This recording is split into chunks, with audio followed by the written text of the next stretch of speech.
ఇప్పుడు మేము కస్తూర్బా నుండి తీసుకోవడం జరిగింది. నెల్లూరు జిల్లాలోని ఏసీ సుబ్బారెడ్డి మెడికల్ కాలేజీలో పీజీ 2వ సంవత్సరం చదువుతున్న వైద్య విద్యార్థిని హాస్టల్లో మాత్రలు మింగి ఆత్మహత్యాయత్నం చేసింది. ప్రేమ వ్యవహారం కారణంగా ఈ ఘటనకు పాల్పడినట్లు సమాచారం.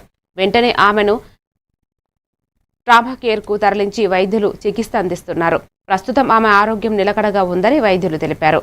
తన చావుకు ఎవరూ కారణం కాదని పేర్కొంటూ ప్రియుడు, తల్లిదండ్రులు మరియు కాలేజ్ హెచ్ఓడికి లేఖ రాసి క్షమాపణలు తెలిపినట్లు సమాచారం. చేస్తుంది ఓబీజీ డిపార్ట్మెంట్లో.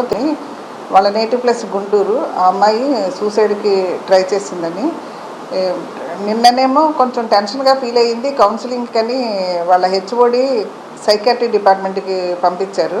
కౌన్సిలింగ్ తీసుకొని ట్రీట్మెంట్లో ఉంది. కానీ సడన్గా ఇవాళ మార్నింగ్ చూస్తే రూమ్లో కొలాప్స్ అయ్యి ఉందంట. ట్యాబ్లెట్లు ఏమో తీసుకుంది ఎక్సెసివ్గా, సైకాట్రీ ట్యాబ్లెట్లు. వెంటనే నెక్స్ట్ తీసుకొచ్చి ఆ క్యాజువాలిటీలో అడ్మిట్ చేశారు. Now she is under treatment చేస్తున్నారు. ప్రస్తుతం అయితే ప్రాబ్లం లేదు. కాకపోతే అమ్మాయి ఇది కూడా ఇచ్చిందండి, నా చావుకి ఎవరు కారణం కాదు, నేనే అని. అది కూడా ఇన్ఫర్మేషన్ ఉంది మన దగ్గర.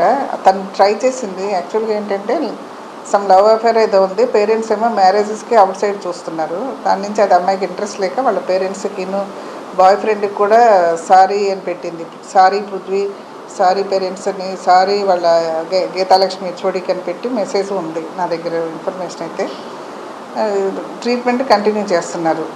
ఇప్పుడు ప్రస్తుతం క్యాజువాలిటీలో ఉంది. ఇది ప్యూర్లీ పర్సనల్ ఇష్యూ అండి, నాట్ కాలేజీ రిలేటెడ్ కాదు. పేరెంట్స్కి ఆల్రెడీ